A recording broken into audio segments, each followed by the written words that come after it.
YouTube, what's going on? Welcome back to another video. Today we're going to be taking the TCM out of this 2022 SS1LE Camaro A10. We're going to be sending it out to HPTuners to get it unlocked, which will take hopefully about a week. And then we're going to get it tuned by GPI remotely with all the other parts that I've put in this car so far. I don't know when I'm going to upload this, but while the car is down for that time period, I'm going to go ahead and install all the other parts. It's been raining all of last week. It's going to rain for the next week. I think it's prime time to get this done. Primarily, I want to get quicker response shifts out of this car. Should have gotten a manual. Go ahead and say it in the comments. I've been spoiled to have driven a couple of BMWs that once you click it, that thing shifts immediately. I mean, I've heard it works up to maybe half a second quicker, and I just hope the shifts aren't too aggressive, like in daily driving, shifts where you like feel the car jerk and all that. I just want a nice smooth ride to enjoy my transmission, maybe a little more lively than what it is right now. If you got a front bumper that looks like this, you're probably gonna have to do the same thing I do. If you have an LT1, it's a little easier. You just pull the wheel off, wheel well, it should be right there in front of your face on the crash bar. And the ZL1 1LE is,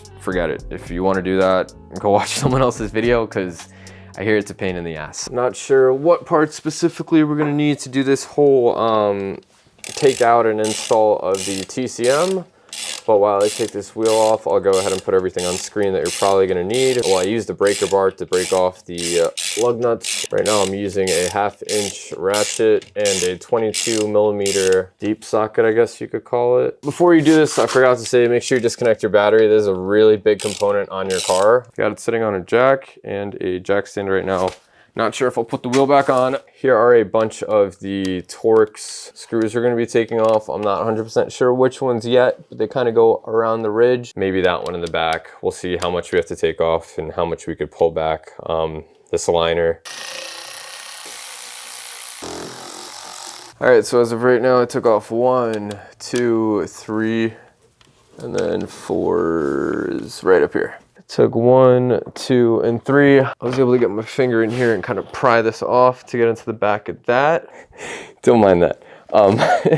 But yeah, I got it around here. The hard part's kind of getting this clip around the metal part. I really don't want to scratch it, allow for rusting and all that. And then I just gave this whole bottom section kind of a yoink right out. I mean, maybe you could pull it back a tiny bit more. A lot of dust, dirt, all that shit you pick up on the road. But yeah, right there is your TCM, that thing that's got like little teeth on it right behind the radiator. I think we're gonna have to take this radiator off a bit, so we actually might have to take that.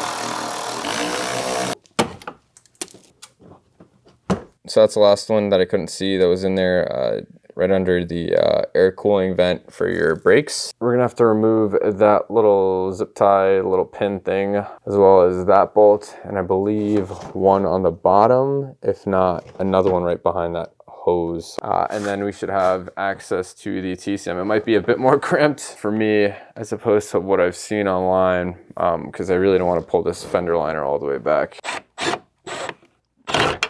Now for the last one, it's pretty much in Guam, and it's right back there. I'm pretty sure with an extension and a swivel you could get it. Some people say you have to take out the underbelly, pan, whatever. I'm gonna try not to do that. A lot more work than actually I think is needed. So I was able to get the last one out. Now this could wiggle a decent amount more and allow us to get at least one hand in there. Right there, you could see that inside the TCM, or on the TCM still, the latch is up. If you see the red tab there, it's like all the other red tabs that Chevy puts, or GM really puts in general. Flip the tab up, and then you press kind of the middle, on the middle of this black piece, and from there, that should allow you to lift up this whole lever, I guess I call it. It swings down over the whole thing and swings up off of it.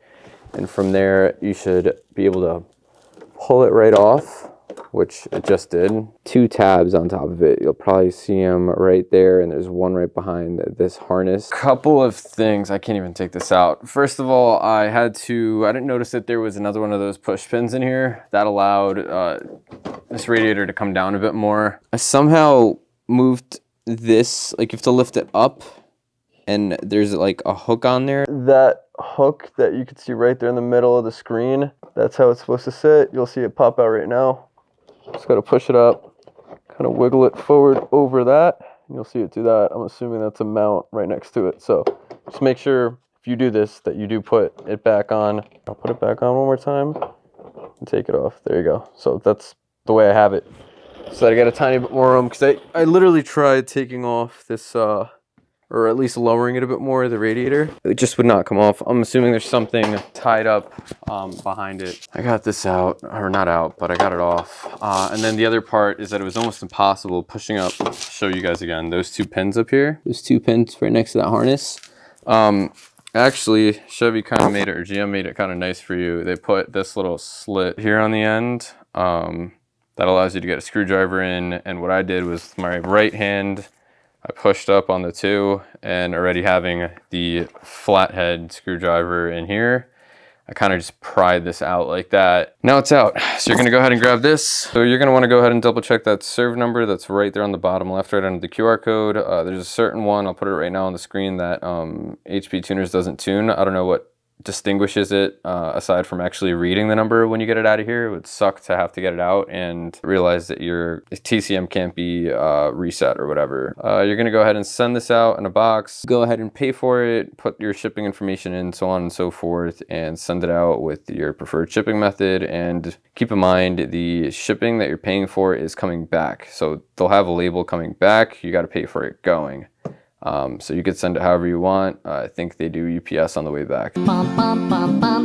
Poor Jack's been putting in overtime for the past 2 weeks. Got here about a week ago. Haven't had time to even look at it until now. Went ahead, cut it open, and hopefully that's our TCM in there. I know they got a lot of different parts and TCMs and all that. So people make mistakes, and just to make sure that, you know, that's mine, I put a little mark. Before we get into installing this, just a quick topic I want to touch on that I realized when it was literally the point of no return. I had just shipped this out the same day. This car currently is undergoing some kind of problem with the, I think, 8th to 7th gear downshift. I asked GPI, which are the tuners, when I was thinking of doing this, and they said that this wouldn't have any effect on it, tuning the transmission. Now, where that becomes a problem is that since we unlocked this, I believe the dealership, to load the new software onto it, will have to reflash this, meaning that it's going to get locked again. You'll have to take this out and do the whole thing all over again, essentially, and even send it out. And it's something I really should have thought about before even putting in the headers. I just wanted to tune the car once. I wanted to, you know, everyone says, oh, save money, and it's just more money when you tune multiple times. Now I'm definitely gonna spend a lot more money if that's the case. I guess we'll just kind of have to wait and see, but that's just something to think of if you're thinking of doing this before the TCM transmission recall is patched. Comes really well packaged, better than I actually sent it out. Pop this out. But yeah, just a sticker for 200 bucks. You see it there on the bottom, HPTuners. Probably the most expensive sticker I've ever bought. It actually says authentic on it. That's kind of cool, that reflective stuff. But anyways, gonna throw that back in for no one to ever see it again. I know I didn't have the best representation of how I took off this harness thing, whatever that connects to this before, because it's all the way in there, but I was able to get it out. So let's say it's pushed in like that, right? Remember, it's gonna be seated like that in there. This latch goes over it, and this pin pushes down like that. So when it's in there, you're gonna wanna lift this up, squeeze that down. That'll release this latch to go off of this now. And it's as easy as kind of wiggling it off. I think you might have to press this too. Hopefully that clarifies things a bit more. I'm gonna clip it first into place. I think it's in. Oh shit, no it's not. I don't know if that clipped in yet. Still didn't. Okay.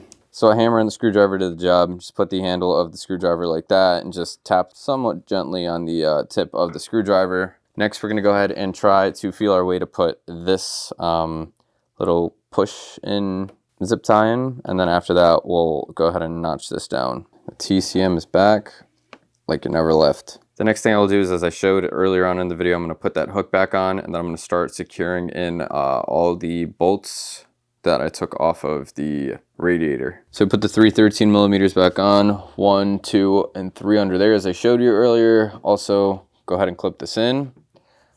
Push the push pin back in here to hold this vent somewhat firm. I don't know why this is like jiggling like that. That's how I found it. Now that that's all done, I'm pretty sure this hole is actually to pin this onto there so that this is held as well, and that's when you put this fender liner back on, which is what we're about to do. Yeah, as for all this, you could go ahead and